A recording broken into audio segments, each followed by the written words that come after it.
Halo, saya Rizky. Di Indonesia, ada beragam jenis kuliner dan produk pangan olahan siap saji. Berbagai makanan dan minuman ini sudah diolah dan siap untuk langsung disajikan di dalam atau di luar tempat usaha. Pangan ini dihasilkan oleh tempat pengelolaan pangan atau TPP, seperti jasa boga, restoran hotel, restoran, rumah makan, pedagang keliling, food truck, sentra pangan jajanan, produsen roti,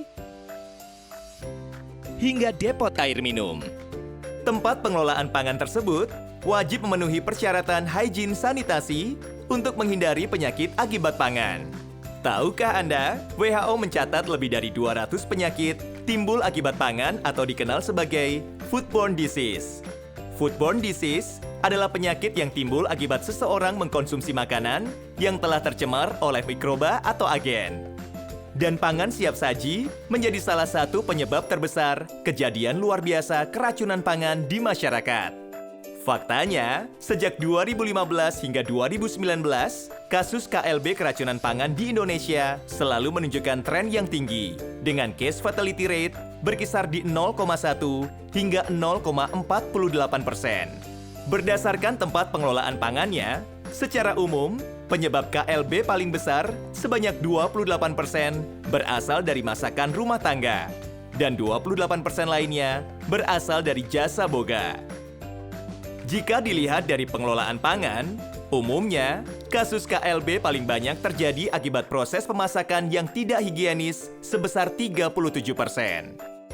Sistem Imonef Hygiene Sanitasi Pangan atau HSP di Kementerian Kesehatan mencatat bahwa di tahun 2020 terdapat 182.202 TPP yang terdaftar dalam sistem dan 79.272 TPP atau 43,51% yang telah memenuhi syarat.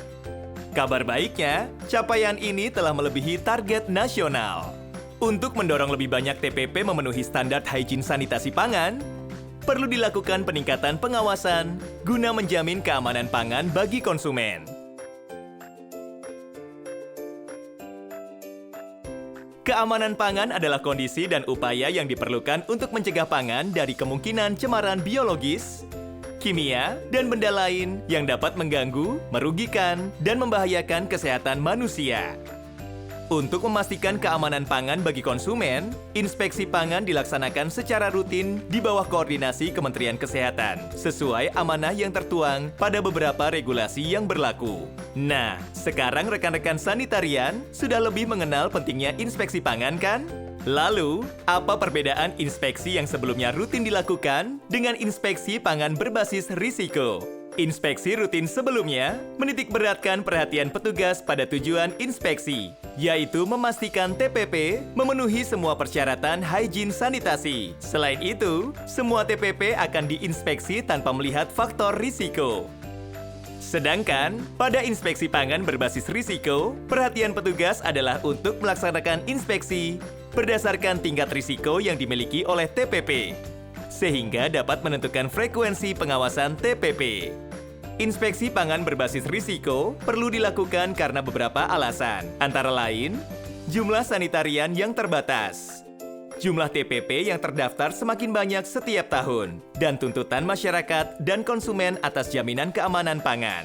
Inspeksi pangan berbasis risiko menentukan hasil inspeksi dan frekuensi inspeksi sesuai dengan risiko TPP, yaitu tinggi, sedang,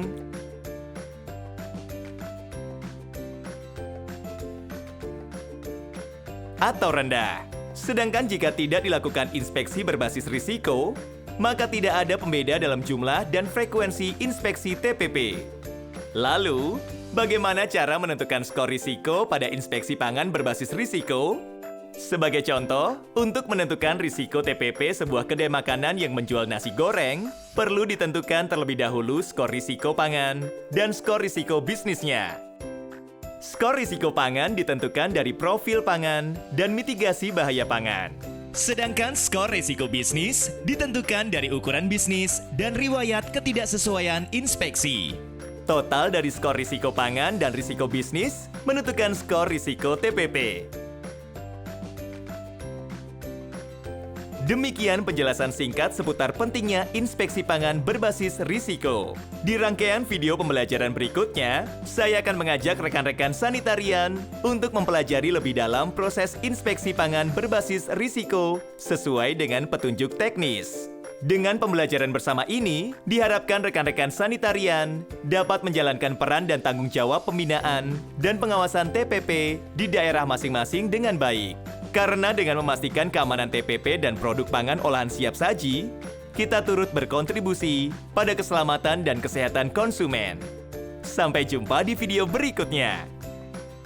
Video ini dipersembahkan oleh Direktorat Kesehatan Lingkungan, Direktorat Jenderal Kesehatan Masyarakat, Kementerian Kesehatan Republik Indonesia. Materi lengkap bisa rekan-rekan dapatkan dengan mengakses website berikut.